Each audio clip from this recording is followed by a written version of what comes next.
to tell you a little bit about me. I'm from a little town in Ohio called Urbana. I grew up poor. My mom was a factory worker. She soldered airplane lights at the company called Grimes Manufacturing. And she would get laid off whenever the economy tanked, and she would pick up under the table jobs.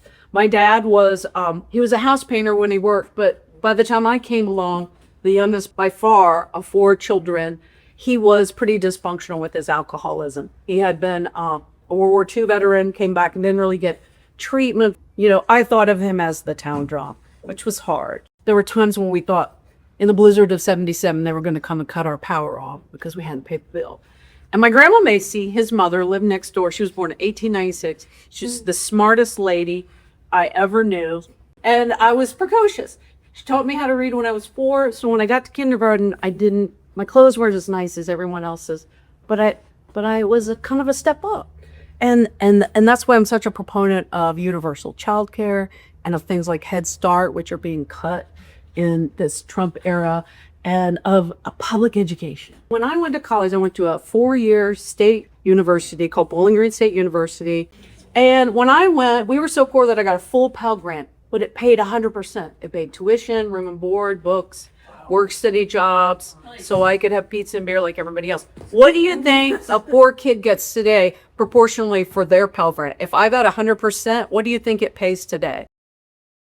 It's 30%. So we basically took the ability for poor kids to go to college away. And it really saved my life, this environment. I've been in Roanoke for 37 years. I came here in 1989 to write for the Roanoke Times. I worked there for 25 years and I loved it. Never thought I'd be here this long, and I know now I'll never ever leave. I married Tom. Shortly after he became a school teacher. I was a newspaper reporter. We were pretty paycheck to paycheck back then. And yet, in 1993, we bought our first house at the age of 30. What do you think the average age of a first-time home buyer is today? 45. It's 40. It's 40. So it's the highest it's ever been in history. And Trump's answer and Ben Green's answer was a 50-year mortgage. Do y'all want to be 90 paying off your house? Oh my gosh. There's a huge sense of urgency with this election. I think it's the most important election of our lifetime. I think this is the most corrupt era of our lifetimes, run by a coin-operated president and a rubber stamp AI bot of a congressman. I am a fighter.